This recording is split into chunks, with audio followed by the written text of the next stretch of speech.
Halo semuanya, di sini kami dari kelompok 6 akan mempresentasikan hasil review jurnal mata kuliah organik fisik dengan judul Zat terlarut interaksi pelarut dalam kimia organik fisik modern polimer supramolekul sebagai MUS.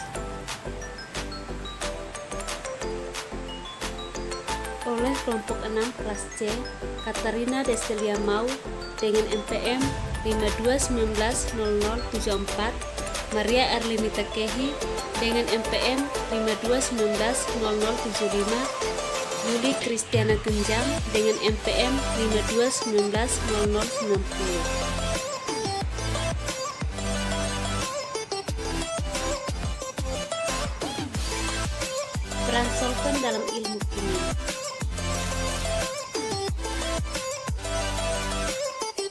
Weinstein dan Grunwald menunjukkan bahwa laju reaksi yang mengacu pada laju dalam 80% etanol dalam campuran air dapat diekspresikan dengan log K dengan K menjadi reaksi Kanol kecepatan, Kanol laju dalam campuran etanol air, M parameter yang menunjukkan sensitivitas reaksi terhadap daya penyuntik pelarut, dan ukuran untuk daya ionisasi pelarut.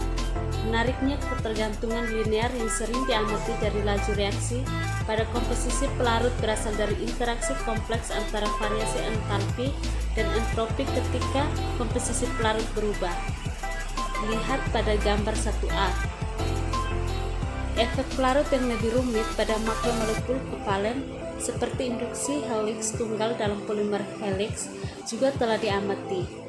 Dalam serangkaian makalah Mani, Green menunjukkan pengaruh halus pelarut kiral pada konformasi makromolekul. Kemudian, efek serupa dengan pelarut molekul kecil atau solvent diamati antara lain oleh kelompok Yashima dan Suginom. Selain itu, kelompok Suginom baru-baru ini melaporkan bahwa tangan helix yang diinduksi pelarut dalam polimer aktif katalitik dapat ditransfer ke hidrolisasi enantiospesifik. Silakan gambarnya, silakan teman-teman lihat pada slide.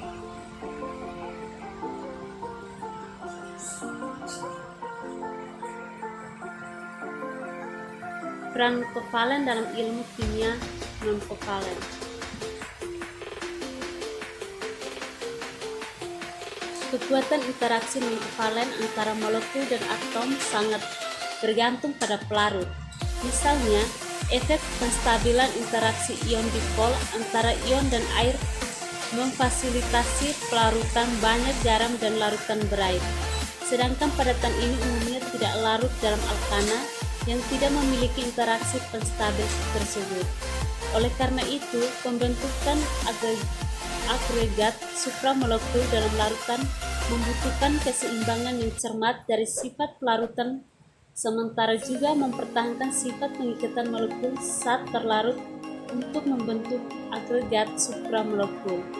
Contoh terkenal di mana keseimbangan ini diwujudkan adalah pembentukan misel oleh surfaktan dan helix ganda DNA.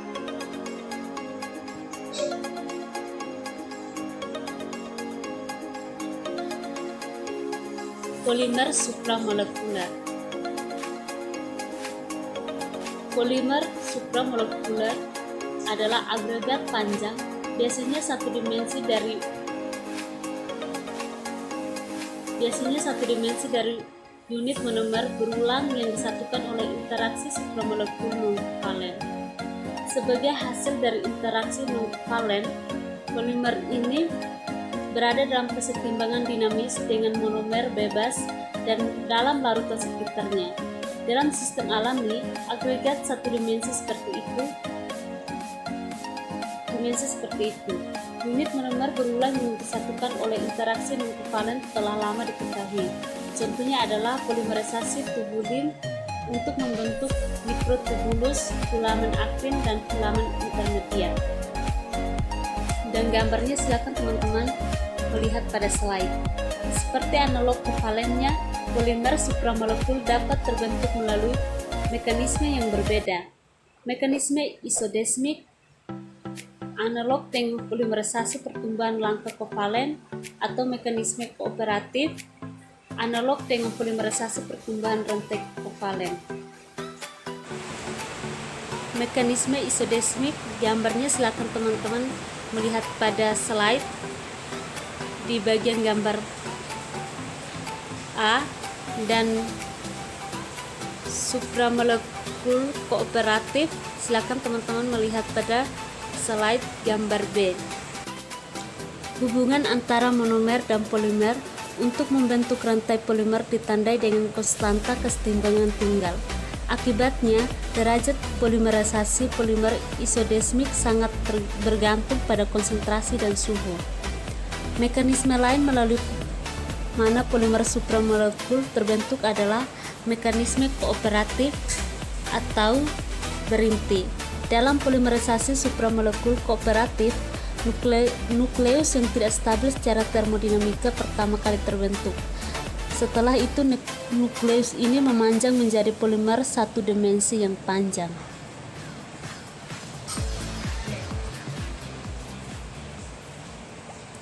Stabilitas tergantung solven dari polimer supramolekuler yang dipesan.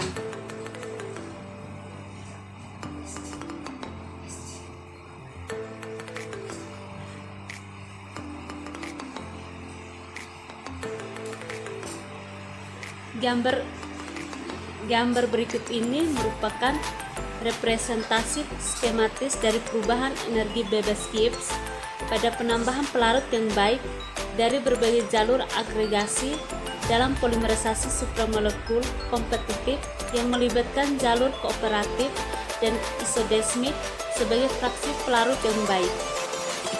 F baik pelarut ditambahkan perubahan stabilitas agregat diberikan oleh M nilai. Ketika elongasi atau jalur isodesmik lebih rendah, polimer kooperatif atau isodesmik masing-masing adalah polimer yang paling stabil, seperti yang ditunjukkan oleh area yang diarsir dan garis putus-putus. Meskipun penggunaan LFER untuk mengukur efek pelarut yang baik pada stabilitas polimer supramolekul telah ditetapkan dengan baik, pendekatan ini tidak memberikan gambaran molekuler tentang interaksi pelarut yang tidak stabil. Melalui serangkaian penelitian, beberapa cahaya pada dasar molekuler untuk destabilisasi yang bergantung pada pelarut dari polimer supramolekul telah ditumpahkan untuk beberapa sistem yang dipelajari dengan baik, termasuk EHUT dan BTA. Strukturnya silakan teman-teman melihat pada gambar B dan D.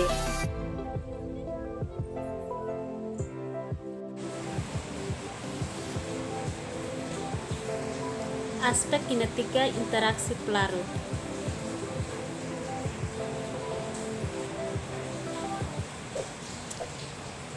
Korevar dan kawan-kawan menunjukkan bahwa polimer supramolekul terurai ketika fraksi volume yang meningkat dari pelarut yang baik ditambahkan ke polimer.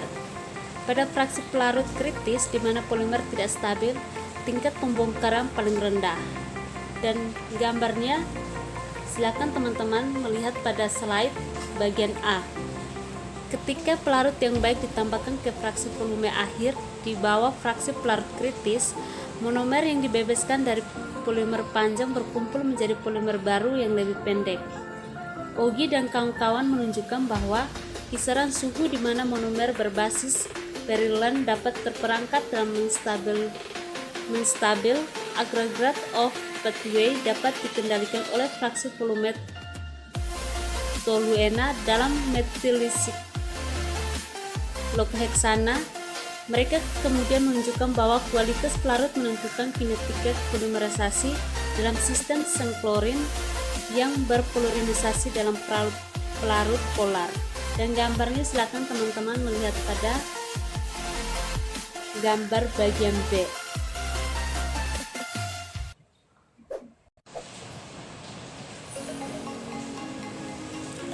Yang berikut adalah struktur terinduksi solvent dalam polimer supramolekuler.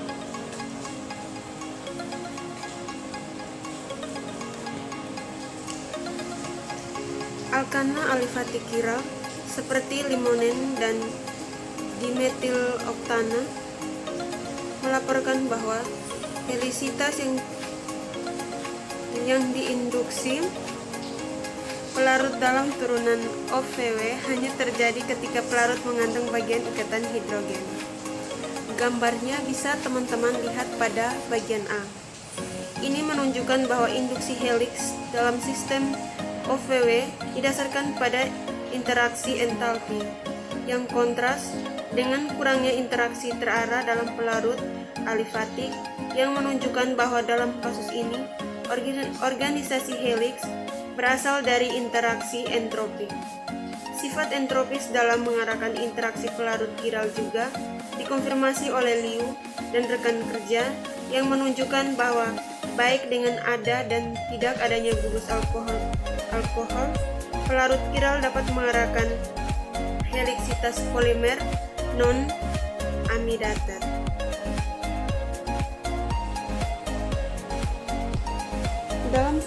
Dalam satu contoh, kelompok Nitschke mempelajari pembuatan polimer metal supramolekuler dalam pelarut kiral dan kiral dalam menemukan induksi parsial helix yang dihasilkan dari interaksi pelarut etil laktat. Gambarnya bisa teman-teman lihat pada bagian B. Menggunakan model mekanik statis, penulis menentukan perbedaan energi antara P dan M helix seperti yang diinduksi oleh pelarut pada 0,38 kBt, sedangkan perbedaan antara dua heliksitas untuk monomer murni enantiomer 2,15 kBt, jauh lebih besar.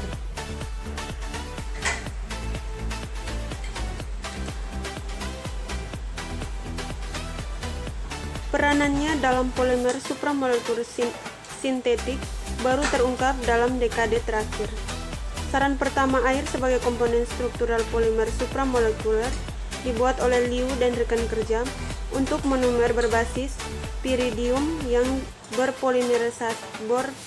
berpolimerisasi menjadi pita helix dengan adanya air dalam beberapa pelarut organik.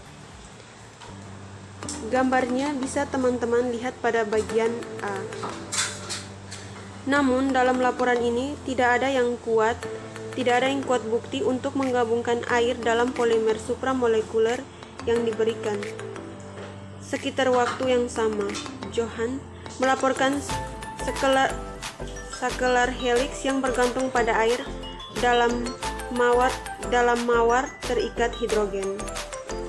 Keadaan helix yang berbeda dari polimer dalam air untuk metanol dijelaskan menggunakan model komputasi, tetapi bukti eksperimental untuk menggabungkan air tidak disajikan. Selain air, alkohol juga digunakan untuk mengarahkan struktur polimer supramolekuler. Dalam sebuah laporan oleh kelompok AIDA, polimerisasi bisignat termal diwujudkan dalam polimer berbasis porfirin okta-amidated yang sangat stabil secara termal. Mungkin gambarnya bisa teman-teman lihat pada bagian B.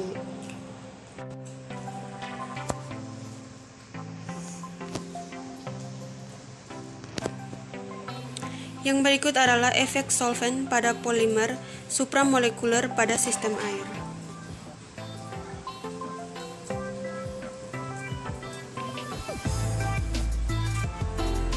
Salah satu korelasi pertama yang menarik antara struktur supramolekul dalam diagram fase campuran air kovalen diamati oleh Gleason.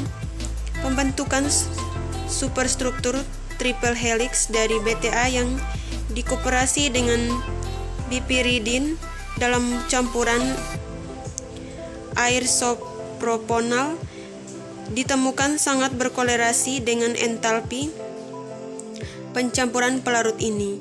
Gambarnya bisa teman-teman lihat pada bagian A.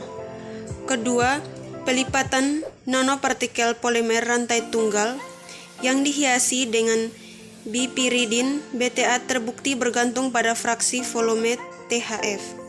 Pelarut yang baik dalam air, menariknya penumpukan bipiridin BTA yang optimal di SCPN diperoleh pada sekitar 40% dalam air. Pada komposisi pelarut ini, terdapat kluster air THF mikroskopis, sedangkan dalam campuran yang mengandung fraksi volume THF yang lebih tinggi, domain bentuk THF murni. Selain itu, kemampuan ikatan hidrogen yang kuat dari air memungkinkan desain perilaku dan sifat sistem supramolekul yang berbeda secara fundamental.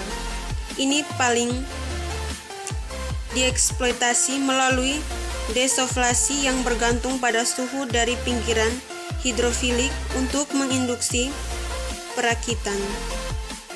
Kelompok Breitner mendemonstrasikan strategi ini dalam polimerisasi supramolekul PBI yang didekorasi dengan etilen glikol saat dipanaskan. Mungkin gambarnya teman-teman bisa melihat pada bagian B.